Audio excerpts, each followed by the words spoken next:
Welcome and welcome back. It is Wednesday, which means it is New Comic Book Day, and ladies and gentlemen, this week is stacked for new releases with the finale of Absolute Martian Manhunter, as well as Batman issue number 11 from Matt Fraction and Jorge Jiménez. We cannot forget about Deadman issue number 2 from DC. Kicking over to Marvel this week, we have Punisher issue number 6, and last but not least, we have Amazing Spider-Man issue number 32. We're closing in on that Legacy number 1000 mark. This is an amazing week for new releases. I'm going to take you along with me. We're going to hang out with some friends, see what I can find, but first things first, we got to get ready for the day.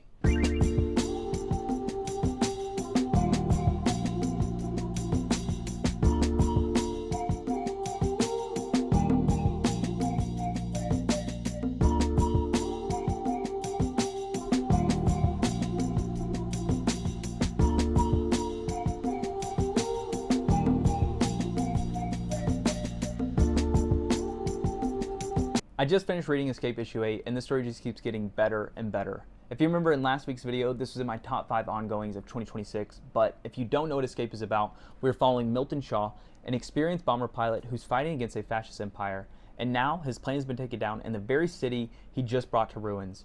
Behind enemy lines, Milton Shaw must escape. I think Rick Remender is doing a great job exploring the brutal realities and complexities of war, and truly highlighting the inhumanities of man on man in war. Daniel Cuna's character designs, visual storytelling, and world building are amazing. I think his vibrant colors and gritty stylization truly set the tone of this story. I would love to hear in the comments down below if you have been reading Escape, what you think, and now is the perfect time to go ahead and pick up Escape with trade volume number 1 out for sale.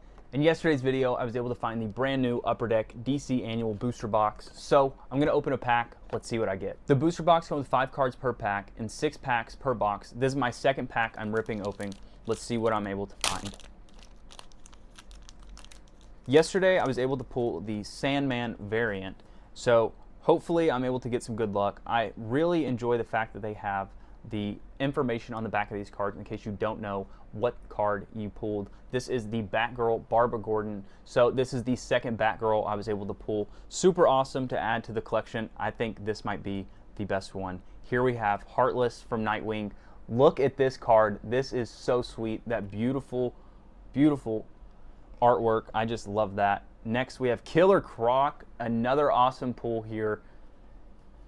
Coming up second to last, Harley Quinn, another really cool pull, and last but not least, we got Thunder. I wasn't actually sure who this character was until pulling this. Out of all the cards I ripped open today, my 2 favorites are the Nightwing Heartless Tom Taylor card and the Barbara Gordon Batgirl card. Super excited that we got the announcement of Absolute Batgirl from Scott Snyder. I will definitely be putting these all in sleeves and top loaders in just a second, and I'll most likely be opening up 1 pack per video until I run out of packs, and then after that I'll most likely get a second booster box depending on how my luck is with opening up these packs.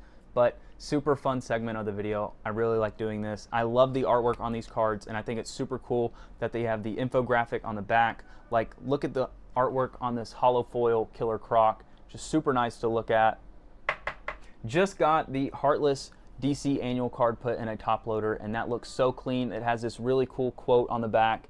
It is time for the people of Bloodhaven to feel loss. It's time for their hearts to be cut out. Such an awesome card to add to the collection. I'm trying to get one of those signature cards, so hopefully there's one in this box. We will see.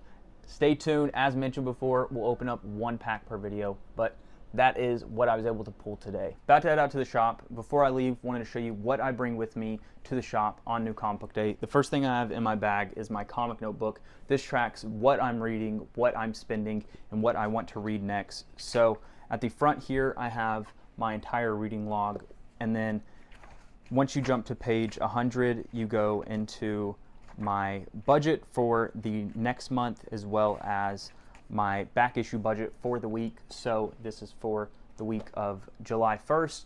I'm pulling 2 copies of Miles Morales Spider-Man, the A cover and the Scotty Young cover. I have the price for both of those, and then I also have Ultimate Impact Reborn issue 3 pulled. And then I have at the bottom my back issue budget for this week, and then at the very bottom has my leftover, so I can track at the end of the week what I spent versus my budget. And if I didn't spend more than my budget, I can just roll it over to savings for the next week. So a really nice way to help me keep track of what I'm spending each month as well as each week on comics. And then at the very back, I have what I want to read and collect next. So this is what I want to collect. These are mostly grails, so Ultimate Fallout issue 4, first printing, Daredevil Born Again, single issues, Daredevil 131, first appearance of Bullseye. These are comics that I'm on the hunt for. If I am able to see them out in the wild, I will most definitely pull the trigger if it's worth the price. And this definitely helps me go away from impulse buying and move into intentional collecting. It's been really nice to have this notebook. I made a video a few weeks ago making this notebook, and I have the entire layout in the description of that video. So if you want to make a notebook like this, definitely check out that video. The next thing I have in here is bags and boards. So every week when I go to the comic shop, I like to immediately bag and board my comics. So these are empty, brand new bags and boards. Once I get to the shop, I can immediately grab the books that are on my pull list for the week and put them in here to keep them safe and secure for the travel on the way home. And this just helps me also to keep to my pull list each week. That way I don't have any impulse buys. I have all my bags and boards here, and it's only for the books that I pulled this week. So this definitely helps me be intentional with what I am grabbing week to week. The last thing I have in here to show you has been a game changer. I've recently got back into Pokemon cards, and this is a Pokemon card carry case. It's sort of like a folio box for comics, but this holds up to 20 cards with top loaders on them. And it's just super nice to be able to carry this with me. I go to the card shop, see something I like, grab it, and then immediately put it in this case, know it's safe and won't get damaged on the way home. That is everything that I bring with me on New Comic Book Day. Let's see what I can find today. Ladies and gentlemen, we have arrived. A few weeks ago, I was not able to pull Ultimate Impact Reborn issue 2, so today I'm on the hunt for it. I'm on the hunt for Ultimate Impact. Let's go. Issue number 2, ladies and gentlemen, bag secure. Look at this gorgeous Deadman issue number 2 variant cover. I just cannot get over this. I definitely am going to pull this today. Ladies and gentlemen, today is the finale of Absolute Martian Manhunter from Dennis Camp and Javier Rodriguez. I don't know, it lasted for like 8 months, right? And finally they were like, we're canceling your membership because you're sharing your passes. Well, no, we aren't, but whatever, you're a family company, yeah. You're charging way too little. But look at these beautiful variant covers for Absolute Martian Manhunter issue 12. Unfortunately, we got a little glare on that left one, but they just look so nice. They're all, the catacomb format is like, it leans towards body horror. So, yeah.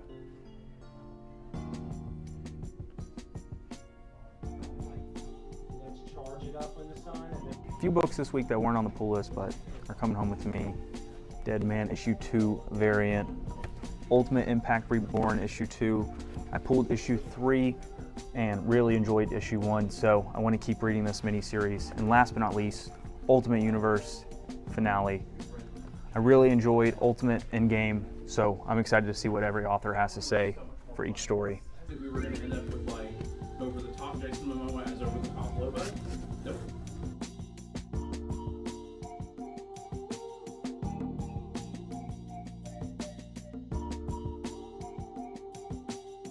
Look how cool this Colossus statue is, ladies and gentlemen. What time I'm supposed to be Just got back home, got everything in bags and boards, got a pretty nice stack here with me for today's New Comic Book Day. Let me show you everything I managed to pick up. The finale of Absolute Martian Manhunter from Dennis Camp and Javier Rodriguez. This has been a fantastic series so far, and I'm very excited to see where this story ends. Coming into issue number 2 of the week, here I have the Deadman issue number 2, dare I say, the next Absolute Martian Manhunter. I loved the social commentary and art style in issue 1. Maxwell Prince and Martin Morazzo are a fantastic creative team. If you do not know the creative team behind this project, they are also the creative team who made Ice Cream Man as well as Superman, the Kryptonite Spectrum, and this is their next project and my favorite DC Next Level title. Coming into issue number 3 of the week, here I have, not only was I able to come home with the A cover for the Deadman issue 2, but also this beautiful variant cover from Alex Ekman-Lawn. I just had to secure this when I saw this. I originally was going to pull this on the FOC, but I debated back and forth between the A cover and this variant cover. When I saw the variant cover on the shelf, it just had to come home with me. Coming into issue number 4 of the week, here I have Batman issue number 11 from Matt Fraction and Jorge Jiménez. The rise of DC Comics needs to be studied because they have been on a generational run here recently. Not only have they come out with the Absolute Universe, but also the DC Next Level titles, and I have been loving Batman from Matt Fraction and Jorge Jiménez. This is up for an Eisner Award for Best New Series. Coming into issue number 5, here I have. Kicking it over to Marvel this week, we have The Punisher issue number 6 from Benjamin Percy, and this beautiful variant cover from Jose Maria Casanovas.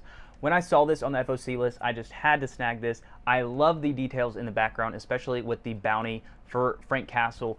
Coming into issue number 6, here I have Ultimate Universe Finale. This from last week's new releases. I wasn't able to get this last week, but when I saw the creative team behind this project, it immediately caught my attention.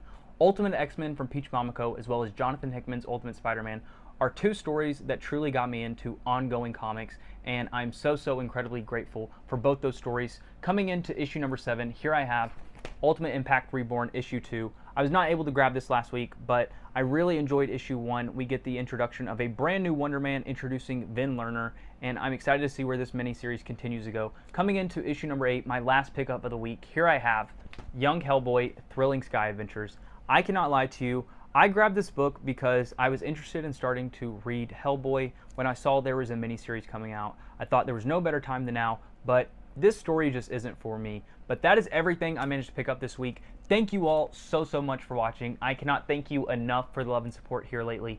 We just hit 1,000 subscribers, which I still cannot believe I'm saying. On yesterday's video, I announced I'm doing a giveaway, so be sure to check out yesterday's video to enter into the giveaway. I can't thank you enough for the love and support here lately. We will be back next week for a new comic book day. In the meantime, spend some time with some loved ones, spend some time with yourself. Have an amazing day. Peace.